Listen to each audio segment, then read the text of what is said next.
Europe is a guarantor of peace. For many of us, this argument was considered outdated for a long time.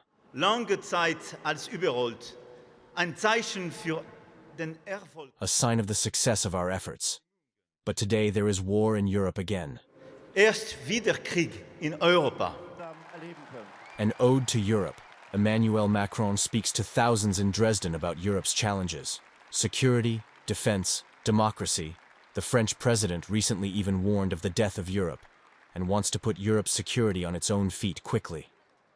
We are at a point in time where we have to ensure our own security and defense as Europeans, as allies, as NATO allies, as the EU, and as a European political community.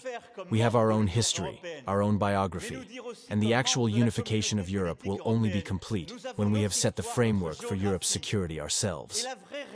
This is the first state visit by a French president in over 20 years. Together with German President Steinmeier, Macron visited the Holocaust Memorial in Berlin, after which the French president traveled on to Saxony. But the grand words and images of solidarity and close friendship of the visit are deceptive. Berlin and Paris have long since become estranged. Among other things, there is disagreement over support for Ukraine. While Germany accuses France of doing too little, Macron points to the delivery of cruise missiles, which Scholz has so far vehemently rejected. When it comes to nuclear power, Paris is pushing through at EU level in order to maintain the sustainability classification. Germany shuts down remaining power plants. In terms of foreign policy, France had also adopted a much more critical tone towards Israel, while Germany continued to emphasize its close solidarity.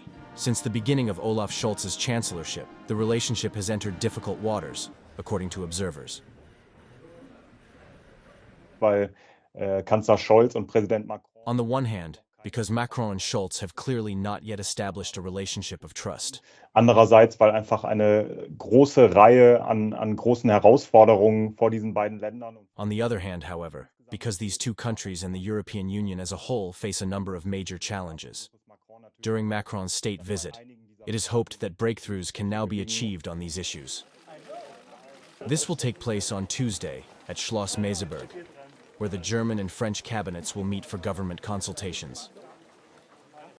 The audio soundtrack for this video was created with the help of artificial intelligence.